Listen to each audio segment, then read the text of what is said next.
आज का सत्संग जपजी पौड़ी नंबर 2 तारीख 11 दिसंबर 1984। सत्संग जपजी साहब का शुरू होता है तो गुजरे हुए मंगलवार को पहली पौड़ी सोचे सोच न हो गई जे सोचे लखवार हुई थी। उसके आखिर में सिद्धों ने पूछा था या जिज्ञासु ने पूछा था कि हम सच्चा कैसे बने कि वह सचियाड़ा हो ये कि वह कूड़े टुट्टे पाल। हम कैसे सच बने। सच माना वो वागड़ू अकाल पुरख, हम उसमें कैसे मिल जावें, उसमें कैसे रम जावें। तो जवाब आया था हुक्म रजाई चलना नानक लिखिया नाल। तो मैंने थोड़ा वक्त जो बचा था गुजरे हुए मंगलवार को, तो हमने हुक्म, भाना, रजा उनका जिक्र किया था, क्योंकि वो विषय ऐसी है जो ग्रंथ साहब का कोई भी पेज हम खोलेंगे उसमें या भाना आएगा या हुक्म आएगा या रजा आएगी, जरूर आएगा। इस वास्ते इस चीज को मैं फिर दोहराता हूं ताकि मेरे दिमाग में भी बैठे और आपके दिमाग में भी बैठे। तो मालिक का जो भाना है इसको हम अंग्रेजी में गॉड्स विल कहते हैं, या वह जो उनको भावे, वह जो उनको पसंद आवे, वह जो उनको ठीक लगे, ये है भाना। तो उसको कहते हैं गॉड्स विल। अब हुक्म क्या है? डिवाइन लॉ या कॉस्मिक लॉ। लॉ यानी कानून, डिवाइन यानी ईश्वरी, इलाही, प्रभु का कानून, वो हो गया हुक्म। और उस हुक्म के आगे सिर झुकाना, उसको मंजूर करना, कबूल करना, इसको कहा जाता है रजा, यानी submission to that divine law. उस हुक्म के आगे सिर झुकाना, वो रजा है। अब हमें बौद्ध दुनिया में दुख सुख आते हैं। कभी कभी हमारी ऐसी हालत होती है कि हम बोलते हैं कि ये परमात्मा ने क्यों किया, ये परमात्मा का कोई इंसाफ है, इसको आप दयालु कैसे कहते हैं? दयालु कोई ऐसा काम करता है, ये कोई दया है? तो माना हम उनके हुक्म की मुखालफत करते हैं, जो कि सही नहीं है। दरअसल में हम अपना दुख और सुख दोनों भोगते हैं अपने कर्मों के कारण। किए हुए कर्म हमारे ही हैं। उसके हाथ में फकत इतना है हुक्म में कि कभी 100 बरस 100 जन्म पहले का दुख दे देगा, कभी 100 जन्म पहले किया हुआ अच्छा कर्म उसका सुख दे देगा, मगर देगा हमारे ही कर्म का। तो वो जो हुक्म है उसके आगे सिर झुकाने के सिवाय हमारे लिए कोई और चारा है ही नहीं। अब भाना और हुक्म बात एक ही है। उनके हालात में यानी अवस्था में थोड़ा फर्क है। वो फर्क क्या है? जैसे हम दुनिया में कोई चीज चाहते हैं, करना चाहते हैं, माना अपने को भाती है, उसको हासिल करने के लिए, उनको सिद्ध करने के लिए कोई न कोई जरिया यानी मीन्स अख्तियार करना पड़ता है। वो जरिया अपनी ख्वाहिश को पूरे करने के लिए, यानी परमात्मा के भाने को पूरा करने के लिए, वो जो जरिया है वो शब्द है। अब वो शब्द जो है उसको कंट्रोल में करने के लिए, रेगुलेट करने के लिए, यानी एक नियम एंड डिसिप्लिन के अंदर रखने के लिए हुक्म की ताकत काम करती है, उसको रेगुलेट करती है। मैंने एक मिसाल दिया था, कोई आदमी है, चाहता है कि मैं फलाने शहर में या फलाने दुकान पे पहुंचूं, तो पहले वो भाता है, चाहता है, फिर उसको जरिया चाहिए कि वहां कैसे पहुंचूं, तो मोटर कार ली जाती है। तो मोटर कार वहां ले जावे, मोटर कार तो है, मगर मोटर कार को वहां ले जाने के लिए उसका जो व्हील है, उसकी जो ब्रेक है, उसका जो एक्सीलरेटर है, उसको कंट्रोल और रेगुलेट करने के लिए कोई बंदा चाहिए।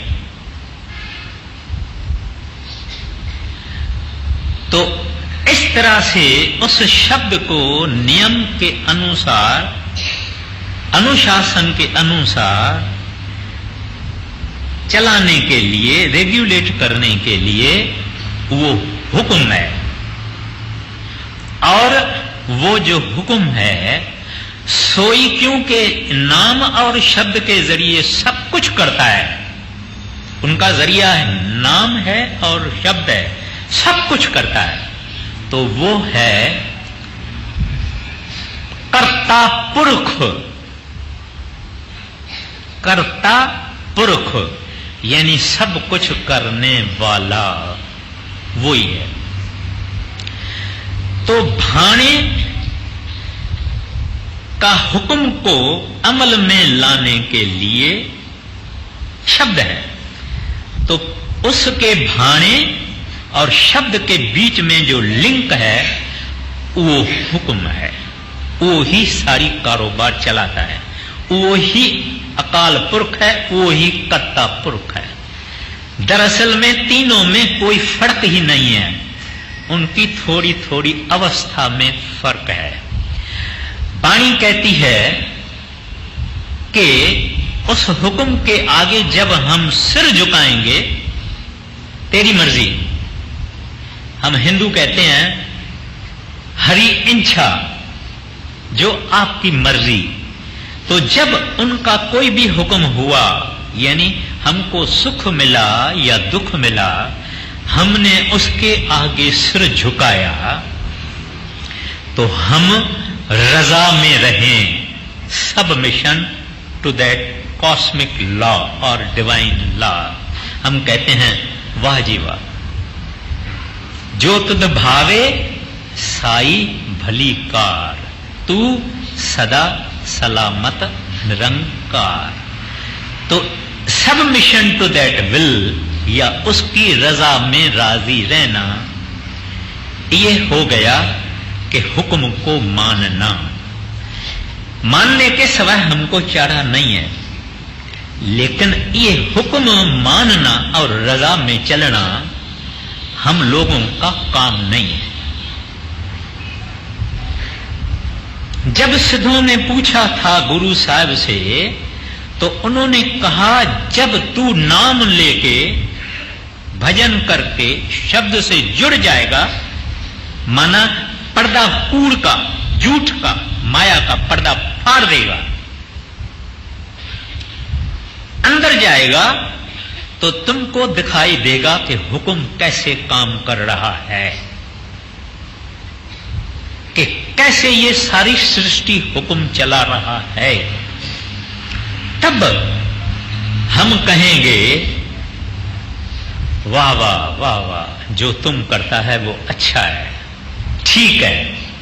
दरअसल में दो बातें होती है, और ये जिनकी बात है, जो पर्दा फाड़ के अंदर जाते हैं और उस हुक्म की कार्रवाई देखते हैं, वो है ही संत जन, वो उसके प्रभु के फकीर, प्रभु के भक्त, वो संत जन है जो उस हुक्म की जब कारोबार देखते हैं, वो कहते हैं जो तू करता है सब तू ही करता है।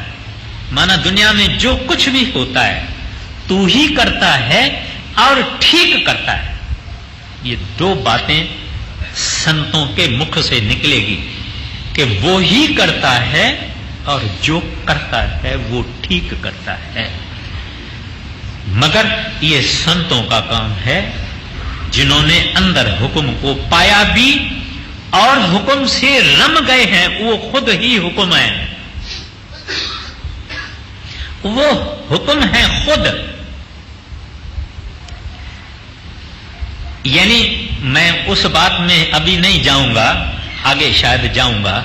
यानी वो जो हुक्म है संत उसके साथ मिलके उसमें मर्ज हो जाते हैं। जो साहिब की मर्जी, ये संतों की मर्जी। गुरु अर्जन साहब जी महाराज को एक उनका सेवक एक किश्ती में बिठा के ये ब्यास नदी जो है उधर से उधर ले जा रहा था, तो बड़ा एक तूफान आया। तो वो भजन करने वाला था, जो सिख था वो भजन करने वाला था, और अंदर वो किश्ती जो थी वो आधी ढकी हुई थी, यानी बंद थी, और आधी खुली हुई थी। तो अंदर गुरु अर्जन साहब जी महाराज भजन में बैठे हुए थे। तो सेवक ने देखा कि ये बड़ा भारी तूफान है और ये डोलती है ऐसे, और उन्होंने अपनी सिद्धि से, माना ताकत से, तूफान को बंद कर दिया। जब गुरु अर्जन साहब जी महाराज बाहर आए तो वो जो सेवक था उससे बात नहीं की, और सेवक आगे आना चाहा तो गुरु अर्जन साहब ने उसको पीछे दे दिया। फिर वो आगे आया, फिर गुरु साहब ने पीठ दे दिया। फिर बोले महाराज मेरे से खता हो गई है, मैंने तो ये तूफान, मैंने देखा आप अंदर भजन कर रहे हैं और डोल रही है ये किश्ती, मैंने तब तूफान बंद कर दिया। बोले सुनो, जो उस साहिब का हुक्म है हम उसके अंदर राजी हैं। हुक्म से तूफान हुआ, तुम्हारा काम नहीं है दखल देना। ऐसे संत जन उस हुक्म के अनुसार चलते हैं और खुद ही हुक्म का रूप है। कई बातें हैं जो दुनिया में कोई नहीं कर सकता है, मगर संत जन कर सकते हैं। मामूली तरह से नहीं करेंगे, हुक्म के अंदर चलेंगे, भाने में चलेंगे, मगर अगर चाहें तो कुछ भी कर सकते हैं, क्योंकि वो हुक्म का रूप है। अब गुरु नानक साहब ने, मैंने पहले ही दिन ये अर्ज किया था कि ये जो जप जी है, ये संसार को गुरु नानक साहब की अनमोल गिफ्ट है, तोहफा है, प्रेजेंट है, बख्शिश है। क्योंकि इसके अंदर जो कुछ है अगर वो हम समझें और करें तो कुछ और करने की जरूरत नहीं है। बड़ा अनमोल खजाना है ये जप साहब है। इस वास्ते गुरु नानक साहब ने, गुरु अर्जन साहब जी ने इसको श्री गुरु ग्रंथ साहब में पहले पहले रख दिया है। अच्छा, तो आप भी, हम भी जब जब एक पौड़ी या दो पौड़ी होती है, फिर अपने को ये विचार करना चाहिए कि इस पौड़ी का मकसद क्या। तो अब हम लेंगे कौन सी पौड़ी? दूसरी पौड़ी, हुक्मे होवन आकार, वो दूसरी पौड़ी लेंगे। फिर अपने को सोच करना चाहिए। अब ये जो दूसरी पौड़ी है उसका तात्पर्य ये है, एक उसकी हाकमी, द ऑलमाइटी, उससे बड़ा कोई नहीं, और उसकी दात जो वो बख्शिश करता है इंसान को। ये मूल इस पौड़ी का, पौड़ी नंबर 2, उसका मूल ये दो चीज है, एक उनकी दात, एक उसकी हाकमी, यानी almighty and his gifts. To us, हम लोगों को जो वो बख्शिश करते हैं वो। अब बोलिए आप कहिए। सोचै सोच ना होवै, जे सोची लख बार, चुपै चुप ना होवै, जे लाए रहा लेवतार, भुखिया भुख ना उतरी, जे बन्ना पुरिया पार, सहस सियाणपा लख होऐ, ता इक ना चलै नाल, केव सचियारा होइए, केव कूड़े टुटे पाल, हुक्म रजाई चलना, नानक लिखिया नाल, हुक्मी होवन आकार, हुक्म ना कहया जाई। अब ये सारा दुनिया, सारा संसार, सारी सृष्टि, इनको आकार है यानी रूप है, यानी शक्ल है। This is the universe of form and colour. या रूप होगा या रंग होगा या दोनों होंगे। तो फरमाते हैं कि आप ऐसी कोई चीज बताओ जिसको रूप नहीं होवे या रंग नहीं होवे। अगर हम इस सृष्टि को देखें, पहले आकाश की तरफ देखें। आकाश में कितने तारे हैं, सितारे हैं, ग्रह हैं, उपग्रह हैं, गैलेक्सीज हैं, प्लैनेट्स हैं, पता नहीं क्या क्या है जो साइंसदानों को दिखाई दिया है, एस्ट्रोनॉमर्स को दिखाई दिया, वो कुछ भी नहीं। और है और है और है। कहते हैं इन सब को रूप है, इन सब को रंग है। फिर हम देखें समुद्र के अंदर मरीन लाइफ जिसको बोलते हैं, कितने किस्म की मछलियां आप देखते हैं और उनके क्या क्या रंग है, क्या क्या उनके रूप है, क्या क्या उनका चलना है। आप तारा वो पावर वाला एक्वेरियम है मरीन ड्राइव पर, वहां अंदर जाके देखिए, कोई हिसाब नहीं है। ऐसी ऐसी मच्छी, इतनी छोटी मच्छी से मगर तक इस समुद्र के अंदर क्या क्या है। ऐसी ऐसी चीजें हैं जो लगती पत्थर है लेकिन उसमें जान है, वो भी एक किस्म का समुद्री जीव है। बेशुमार ऐसी चीजें मरीन लाइफ समुद्र के अंदर है। कहते हैं ये भी उस हुक्म ने पैदा किया। आकाशीय मंडलों में जितने नक्षत्र है, ग्रह उपग्रह वगैरह वगैरह वगैरह है, ये भी हुक्म ने पैदा किया है। फिर हमारी ये पृथ्वी देखिए, कितने रूप हैं। दो आदमी एक जैसे नहीं मिलेंगे। उनके कद देखिए, रंग देखिए, रूप देखिए। फिर जानवरों में चले जाइए, फिर जंगलों में चले जाइए, नबातात है, वेजिटेबल किंगडम है, उसमें देखिए कैसे कैसे फूल, कैसे कैसे पत्ते, कैसे कैसे दरख्त, उनकी क्या क्या उम्र, उनका क्या रंग और रूप है, बेशुमार।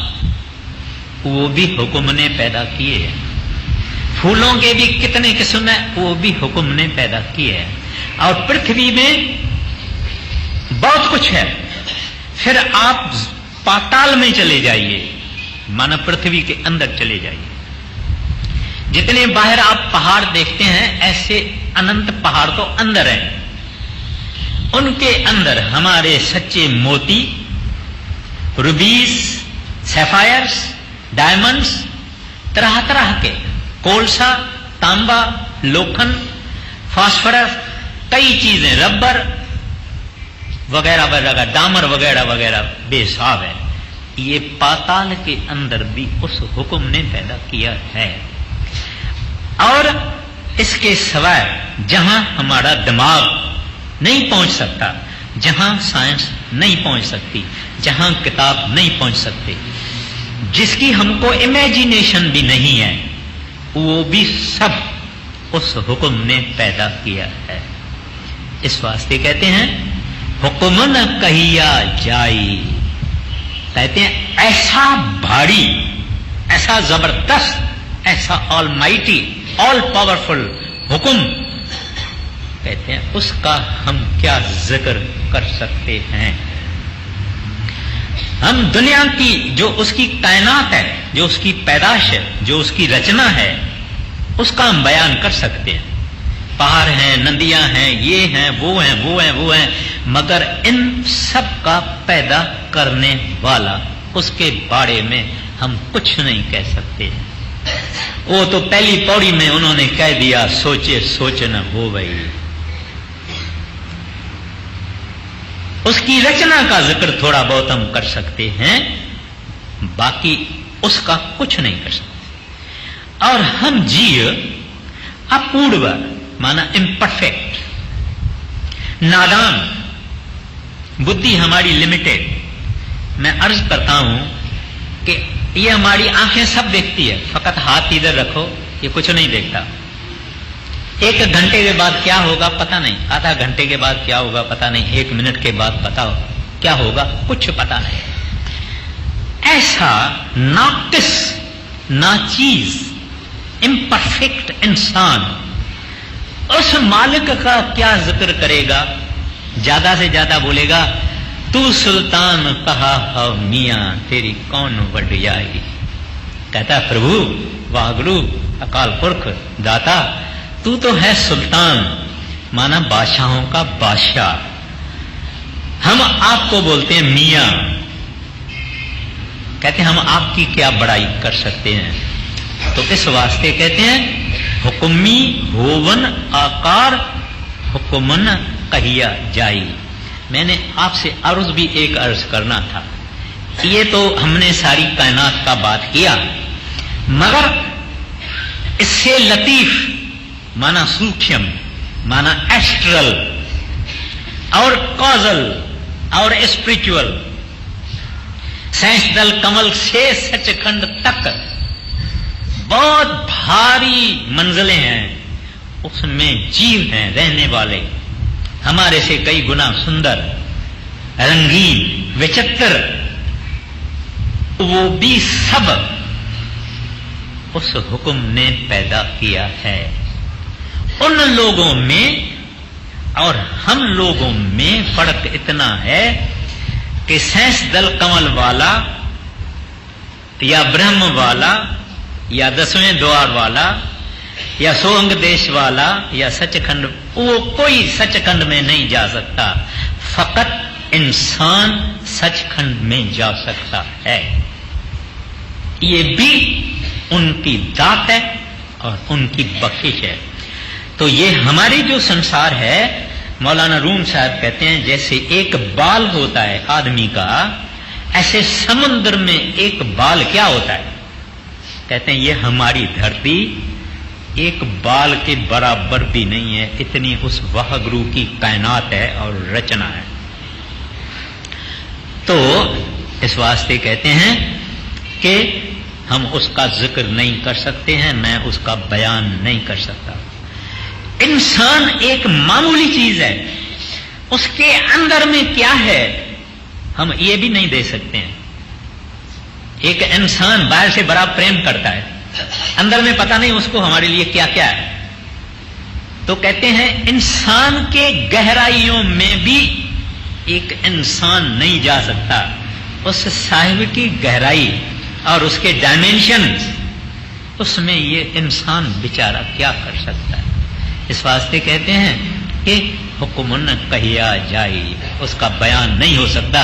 He is beyond description. आगे हुक्मी होवन आकार, हुक्म ना कहया जाई। हुक्मी होवन जीय, हुक्म मिले वड्याई। कहते हैं उनके हुक्म से इस इंसान के अंदर चैतन काम कर रहा है। जी यानी लाइफ। कहते हैं उसके हुक्म से सब जितने भी चीजें चर हैं इसके अंदर जी आया, लाइफ आई और ये चेतना हो गया। कहते हैं उसके हुक्म से। और कहते हैं अगर उसकी किसके ऊपर रहमत होवे, बख्शिश होवे, मेहरबानी होवे तो क्या होगा? कहते हैं हुक्म मिले वड्याई, यानी वो इस संसार में बख्शिश हासिल करके भजन सिमरन करके गुरु उसको मिल जाता है और वो भजन सिमरन करके कमाई करके वह गुरु को मिल सकता है, लेकिन उसके हुक्म के बाहर नहीं। आप जो भी दुनिया में जिक्र कर सकते हैं किसी चीज का और आप कहें कि ये हुक्म में नहीं है, ऐसी चीज मिलेगी नहीं, ऐसा जीव मिलेगा नहीं, सब कुछ उस हुक्म के अंदर ही है। तो कहते हैं हुक्म में होवन जी। कहते हैं लाइफ फोर्सेस जितने भी हैं, आप एक बीज थोड़ा सा जमीन में डाल दीजिए, ये कितना भारी दरख्त होता है, उसके अंदर वो जीव यानी चेतन वो कहां से आया? कहते हैं उस हुक्म से ही आया। हुक्म मिले वड्याई। कहते हैं कि उसके हुक्म से ही इंसान को सतगुरु मिलता है, नाम मिलता है, भजन सिमरन करता है, तब वो बख्शिश हासिल करके मालिक के पास पहुंच सकता है। आगे हुक्मी होवन जीय, हुक्म मिले वड्याई। हुक्मी उत्तम नीच, हुक्म लिख दुख सुख पाइया। अब कहते हैं आप इस दुनिया में कई लोग देखते हैं जो कि उत्तम हैं, श्रेष्ठ हैं, ऊंचे हैं, बुद्धिमान हैं, अक्लमंद है, खूबसूरत है, पैसे वाले भी हैं। कहते हैं ये भी हुक्म के कारण है। कहते हैं फिर आप नीच लोग देखते हैं जिनको टटी पेशाब उठाना पड़ता है,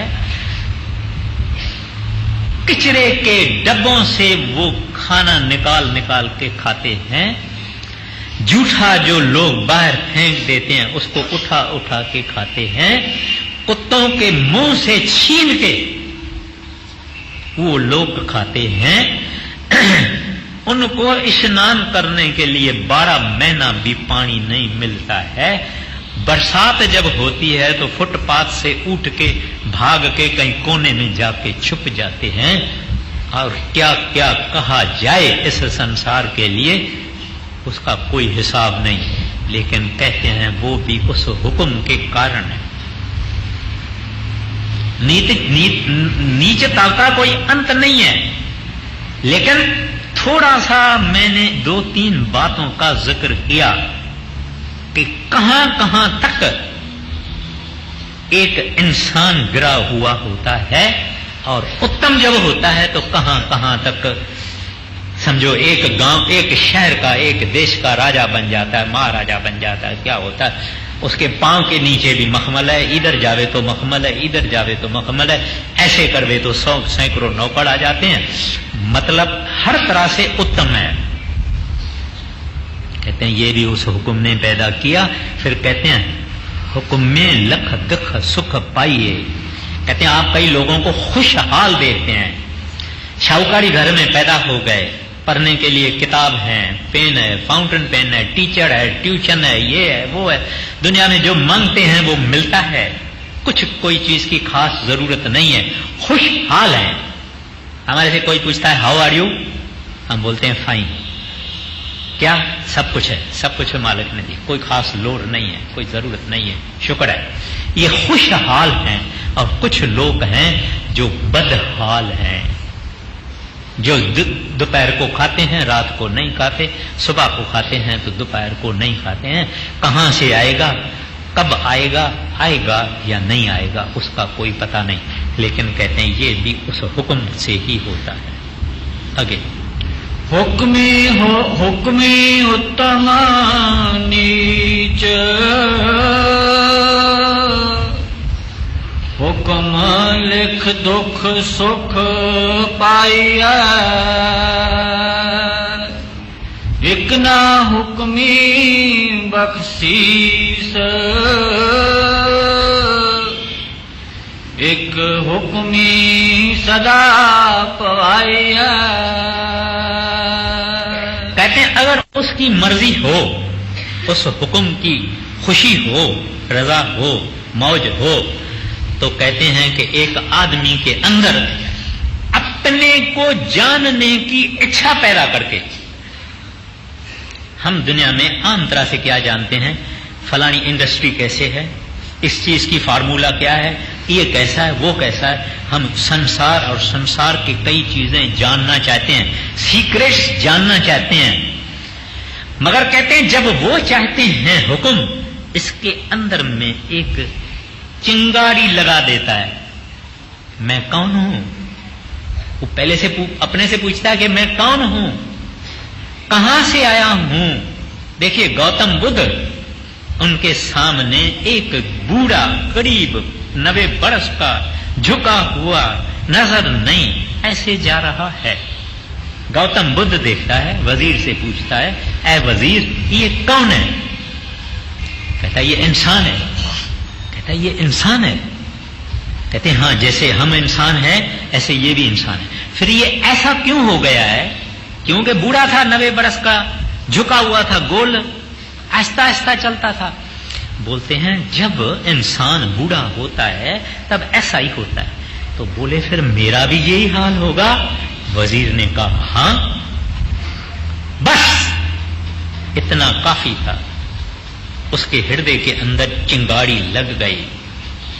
उसने सोचा मेरा भी ये हाल होगा, यानी मृत्यु होगा, बूढ़ा होऊंगा। उसने सोचा कि मैं उस अवस्था को हासिल करूंगा जिसमें बुढ़ापा है नहीं, जिसमें बचपन है नहीं, जिसमें जवानी है नहीं, जिसमें मृत्यु है नहीं, जो इमॉर्टल है, अमर है, अजर है, अटल है। मैं इस अवस्था को, इस कंडीशन को हासिल करूंगा। अब ये इच्छा, कहते हैं इकना हुक्म में बख्शीश, इच्छा भी वही पैदा करता है, हम कुछ नहीं कर सकते। जब इच्छा पैदा करता है तो बस ये मतवाला हो जाता है, उस चीज के पीछे पड़ता है। तो कहते हैं जब इच्छा पैदा करती वो ढूंढने लगा, ढूंढ के उस साहब को पाया। इसकी ट्रांसमाइग्रेशन, मां के पेट में लटकना, जन्म मरण से बच गया, आवागमन से बच गया। किसने किया? हुक्म। फिर कहते हैं अगर उसका हुक्म नहीं, एक हुक्म में सदा भवाइए। कहते हैं भटकता रहे, भटकता रहे, भटकता रहे, दुनिया भटकता रहे, पैसे के पीछे, माया के पीछे, इल्म के पीछे, इस आर्ट के पीछे, इस साइंस के पीछे भटकता रहता। प्रभु कभी याद भी नहीं आया, वाहगुरु कभी याद भी नहीं आया, गोविंद कभी याद भी नहीं आया। अगर चाहे तो पहुंचा देवे, ना तो इस तरह से भटकाता है। और आप और हम इस तरह से भटकते रहे हैं।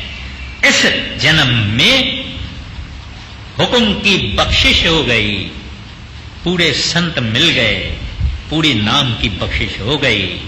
अब अपना काम है कि हम कोशिश करके जल्दी अज जल्द उस वह गुरु के पास पहुंचने की कोशिश करें। आगे, एक ना हुक्मी बख्शीस, एक हुक्मी सदा पवाइया, हुक्म अंदर सबको, बाहर हुक्म ना कोई। कहते हैं सब कुछ उसके अंदर है, वो रचना करने वाला है, वो शुरू में था, वो है, वो आद में रहेगा। बाइबल भी ऐसा ही कहता है कि in the beginning was the word, माना हुक्म। कहते हैं शुरू में हुक्म था, और and the word was with God, कहता है हुक्म साहिब के साथ था। And the word was God, कहते हैं वो हुक्म ही साहिब है, कर्ता पुरख है, अकाल पुरख है। फिर फरमाते हैं आखिर में, कहते हैं all things were made by him, without him was not anything made. कहते हैं सब सृष्टि, सब चीजें, सामान उस हुक्म ने पैदा किया, कोई ऐसी चीज नहीं जिसको उस हुक्म ने पैदा नहीं किया या बनाया नहीं। ये बात 2000 बरस पहले बाइबल में आई, जीसस क्राइस्ट ने कही। ये बात गुरु नानक साहब जी महाराज ने आज से कुछ 500 बरस पहले कही, क्योंकि संतों की तालीम एक ही होती है। हजरत मोहम्मद साहब ने भी कुरान मुकद्दस के अंदर कहा है, कुन फी कुन, बी एंड इट बिकेम, बन जाओ और बन गया। वो हुक्म था जिसने बनाया। तो कहते हैं कि सब कुछ उसने बनाया, ऐसी कोई चीज है ही नहीं जो उसी ने नहीं बनाई। और वो हुक्म खुद रब है, वो हुक्म खुद हरि है। अपन जो सोचते हैं वो हुक्म देखता है, अपन जो बोलते हैं वो हुक्म सुनता है। हम जो प्रभु को याद करते हैं तो हुक्म को याद करते हैं, वो खुश होते हैं। जब हम दुनिया के तरफ देखते हैं वो खुश नहीं होते हैं, कहते हैं हम तो इनको बख्शिश करना चाहते हैं, लेकिन हमारे तरफ देखता ही नहीं है। इस वास्ते उन्होंने क्या कह दिया कि हुक्म में अंदर सबको, बाहर हुक्म को। आगे, हुक्म अंदर सबको, बाहर हुक्म ना कोई। नानक हुक्म जे बुझै, ता हम कह ना कोई। कहते हैं अगर ये इंसान इस हुक्म को समझे, पहचाने, इसके साथ अपने को जोड़ देवे, इसमें रम जावे, हाँ मैं कहे न कोई। कहते हैं ये आदमी फिर मां और मेरी कहेगा ही नहीं, सोचेगा ही नहीं। अब हमें क्या चीज है? एक मशीन का पुर्जा बोलता है मैं, है मशीन का नट, यानी मशीन का नट बहुत भारी मशीन है, उसका एक छोटा सा नट है, छोटे में छोटा नट। कहता है मैं हूं, मैं अलग हूं, मैं निराला हूं, इसका नाम मशीन है, मेरा नाम नट है। ये नादानी हम लोग करते हैं। एक समुद्र की बूंद कहती है मेरा समुद्र से कोई ताल्लुक नहीं, इस वास्ते दुखी है। इस वास्ते हम दुखी हैं कि हमारी जो इंडिविजुअलिज्म है, मां और मेरी। कई लोग ये पूछते हैं महाराज जी से, कहते हैं हजूर जब हम सचखंड जाएंगे वो हमारापन जो है वो तो खत्म हो जाएगा। हम इतने इस अपने इंडिविजुअलिज्म को कितना प्यार करते हैं कि सचखंड में भी हम अपना प्यार नहीं छोड़ते हैं। कहते हैं वहां तो हमारी हस्ती नाबूद हो जाएगी, नहीं नाबूद होगी। वहां क्या है, जैसे ये हाल है, इसमें बहुत हजारों बल्ब लटका दो तो लाइट एक ही है, लेकिन बल्ब अलग अलग है। इस तरह से वहां पहचाना भी जा सकता है कि ये रूह नीचे वो थी, वो था, तो पहचान गायब नहीं होती है। तो कहते हैं जब इनको ये पता लग गया कि मैं बूंद हूं, मैं तो, मेरा तो अकेले सिर, मैं कुछ भी नहीं हूं, मैं तो इस सागर का जरा हूं, मैं तो इस भारी कॉस्मोस की जो मशीन है, मैं उसका एक छोटा सा नट हूं, इसका ही हिस्सा हूं, कुल उसका मैं जुज़ा हूं, होल उसका मैं पार्ट हूं। फिर ये मां कैसे कहेगा? सोचने की बात नहीं है, ये फिर कहेगा तू तू तू तू, मैं नहीं, मैं का सवाल ही नहीं है। संतों के पास, भक्तों के पास फकत तू है, मैं होती नहीं। कहते हैं अगर इसने हुक्म पहचान लिया तो किसी को हो में नहीं होगी, क्योंकि वो अपने आप हुक्म के अंदर समा देगा। राधा स्वामी। नानक हुक्म जे बुझै ताहो मैं कह ना कोई। अब दूसरे मंगलवार को, जो कि शायद 18 तारीख होगी, तीसरी और चौथी पौड़ी लेने की कोशिश की जाएगी। राधा स्वामी।